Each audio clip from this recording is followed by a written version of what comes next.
This week's Red Sox front office report is brought to you by John Sewer and Drain Cleaning, the name to know when your drains don't flow, by Shaw's and Star Market, where you can win free groceries in their Grand Slam Summer Sweepstakes, by Sherwin-Williams, and by Kentucky Owl, the Wise Man, American Straight Bourbon Whiskey.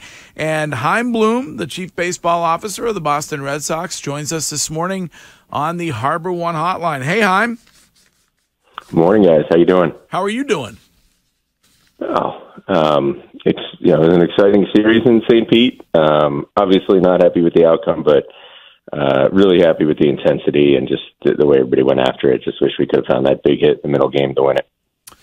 Alex Cora was on this radio station yesterday talking about how he, I'm paraphrasing here, but feels like there's still a chance. These guys are still in it. You feel the same way? Yeah, there definitely is. Look, it's obviously a tall mountain to climb, but if you watch the last three games, you could see how these guys are going after it. And I know we got a tough road ahead, but it's actually an opportunity. Like, it's right in front of us. The teams we're trying to run down to get in this thing, we get to play, and that actually, I know they're good teams, and that makes the schedule tougher. But it also means we control a large part of this. Now, we're realistic about what it's going to take. We know we got to play really well. We got to step it up, but it's nice to come into this stretch, having some control over how it goes. From your perspective, what happened to this team in August? This team was excellent in July. We were just talking to Bradfo and end up being 3-12, 3-15, whatever it was in August. When you look at that, what happened? I kind of see it in some ways is, very similar to a lot of what we've seen throughout the year from this group, which is, it's an interesting, exciting group. It's a fun team. There's a lot coming together. I think, you can see, a lot of our young players stepping up, which is the most exciting part. And it's a really good mix. It's a great clubhouse. This is a very together group. I think all that shows. And then you see, we saw it at points in August, but we also saw it earlier in the season, right? There's points where we've been up and down, where there's still inconsistency, where there's still parts of the game we have to clean up, where there's still more we have to do. So obviously we still have some time left to step it up and play really well down the stretch and change that story. But, I think that's really been the story of this group. It's a really interesting, exciting group, but we got more work to do. Any thought about whether or not they felt let down at the deadline time and that they wanted some help and didn't get it? And that I would never want to speak for them. Look, I think everybody in any clubhouse at the deadline always, wants, an influx of talent. But, when you really look around the league, like, to me, this deadline last year, if you after the deadline sat down and said, these are the teams that are going to be really energized by what just happened, and these are the teams that are going to be deflated, and then you look at how they played the rest of the way, it never lines up, right? There are teams that push a bunch of chips in and then fall on their faces. There are teams that everybody writes off because people didn't like what they did or didn't do, and those teams get hot. So, and that happens every year. It's happened this year. It happened last year. It happened in 21. Obviously, like, we're all human, and everybody's going to feel what they feel. But I just think when you look at how it plays out every year, that isn't really reflective of what teams do next. Chaim, what are your thoughts on myself and others that believe that you had an opportunity to do one of two things this deadline and last deadline, and you elected to do nothing? In that you could have sold, whether it was Paxton or other players, you could have acquired people that were the pitcher that the Phillies got that threw the no-hitter, whomever else. Instead, you just sort of stood pat. How, in hindsight, do you second-guess yourself at all? Well, you guys, I know we don't know each other that well, although we do know each other a little. My nature is I second-guess myself on everything because you always want to look and see what you could have done better. That's part of how I operate. You want to try to, and they're not always the things that people might think, but you always try to assess what you did or didn't do. Last year, it's funny, we made some moves in quote unquote different directions, but we did do a lot of things. Some of the things that we did that I think either people were scratching their heads about or were incredibly unpopular at the time, I think we're reaping the benefits now. We also were there in 21 where we took a lot of heat for what we did. And then I think when you look at how it played out, it probably couldn't have gone any better. That's some of the nature of this. And the position we've been in the last 2 years, there's obviously room to second guess. There's room to evaluate. I do think there's last year's actually a really good example. So, we basically said, if there's an opportunity to do something painful, but that's really going to help us, with any of these guys, we're going to seize that opportunity. At the end of the day, the way it played out, we saw that opportunity with Christian. We didn't see it with the other guys. Obviously, if we had, we might have moved more of them. That's just the reality of it. And same thing on the flip side, and same thing this year. If we saw an opportunity to push some chips in and add somebody that was going to be really helpful to us, not just this year, but also down the road, we were ready to do that, and we were aggressively pursuing some of those opportunities. They didn't line up. By the same token, we liked our team this year. We had a real shot at it. And if we had seen something the other way, just given that we were not holding a playoff spot, that we thought was worth doing and everything that came with it, we would have gone that direction too. At the end of the day, that's just how we assessed the different opportunities that came to us and just tried to stay focused on making the good moves that were there for us. But isn't doing nothing almost a guarantee that you're going to be unable to either get better or get better for the long term? Because you look back at this past trade deadline and Urias, okay, fine, a backup, middle infielder, but it just, you have so many guys that you did a great job in acquiring in the offseason, whether it was Justin Turner or the year ago with Paxton, or you have Yoshida, you have these guys that you brought in that were really good, and the team was middling. Either you add or you subtract, and you could have expedited the rebuild. I just don't understand the approach. Yeah, I understand that. And obviously, in hindsight, we'll see how the rest of this plays out. You could always look back and say, should have done X, should have done Y. All I could say is we try to go after it saying, what are the opportunities? What are the really good opportunities? And you can't force something that isn't there.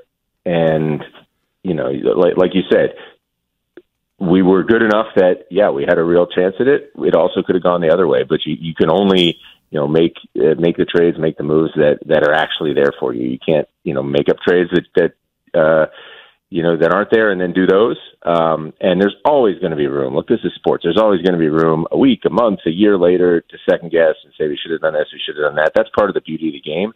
But you got to make these decisions in real time. And like I talked about over the course of the last few years, they're going to work out different ways, but ultimately some of those ways are going to surprise people. Sometimes we surprise ourselves, and sometimes that's for good. And then sometimes, there's something we wish we did that we go back and we look at it and say, what do we miss? That's part of baseball. It's part of how we operate. It's part of why people follow the game. But you really just need to look at the opportunities there in front of you and try to make good moves and not force something just for the sake of saying, hey, we did this. That actually isn't going to be good for the organization. Well, when we talk to callers about the Red Sox and the current state of the organization, there's always some curiosity about John Henry. We all have a boss. So I'm wondering. Well, you don't really. Ken Laird is my boss, and you, Curtis. How often do you speak with John Henry? And when you look at this team and the last 4 years, and potentially 3 last place finishes in those 4 years, what is his mood currently? Well, between text and phone and WhatsApp, whatever, we probably communicate almost every day.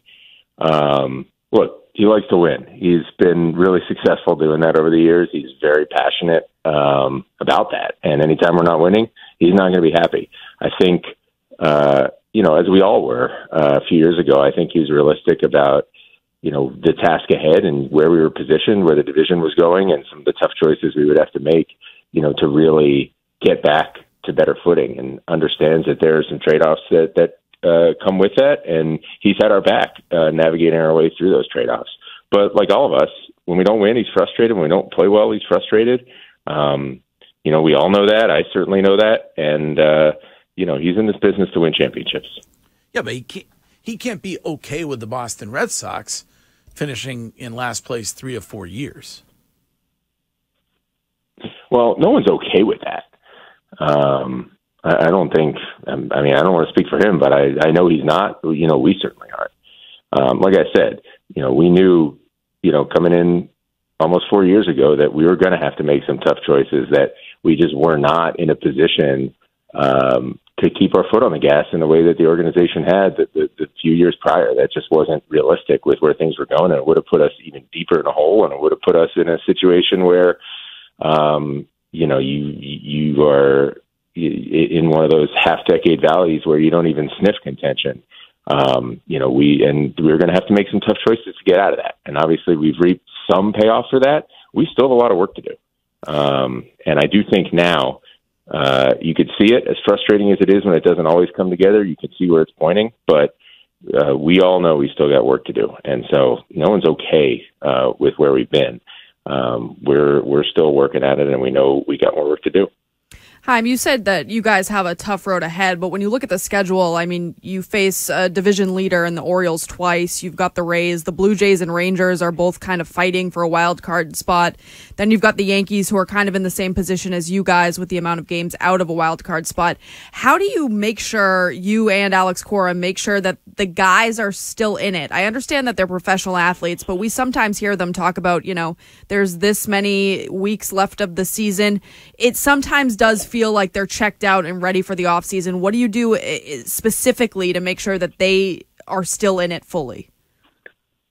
You know what? I'm not concerned about that at all right now. Just, I wasn't on this trip, but just talking AC before and after the last two games, I think he said it too. And it was visible to me, like, these guys are engaged.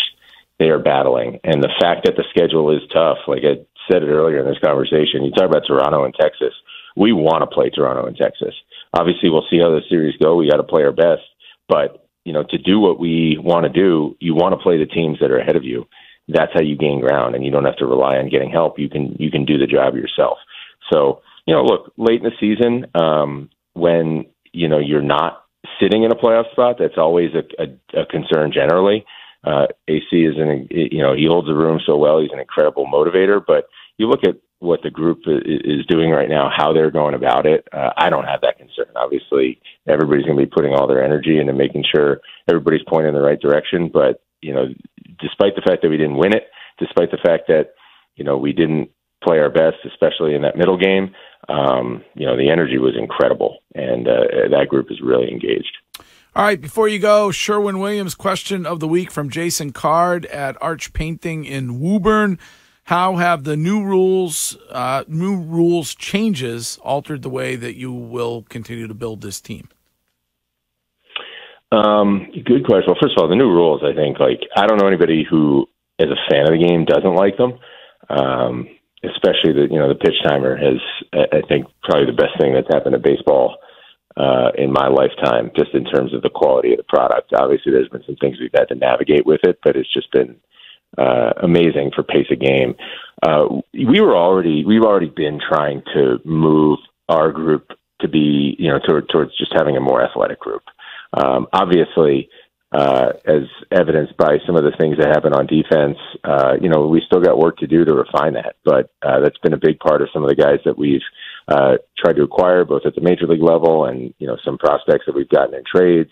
It's been a big part of, who we've targeted on the amateur front, and it's a big part of some of these young kids who are coming up and joining this team. But I think it just makes athleticism more important. The game is quicker. There's more room to run. There's more room for great defensive plays. It just rewards all-around players. It rewards good athletes. So that's even more of a premium than it was. Ask Sherwin-Williams how you can make every day feel like game day with over 1,500 colors and a top-tier coaching staff. Shop online or visit your neighborhood Sherwin-Williams paint store today. Chaim Bloom, thank you, and we'll talk to you again before the season ends. Sounds good, guys.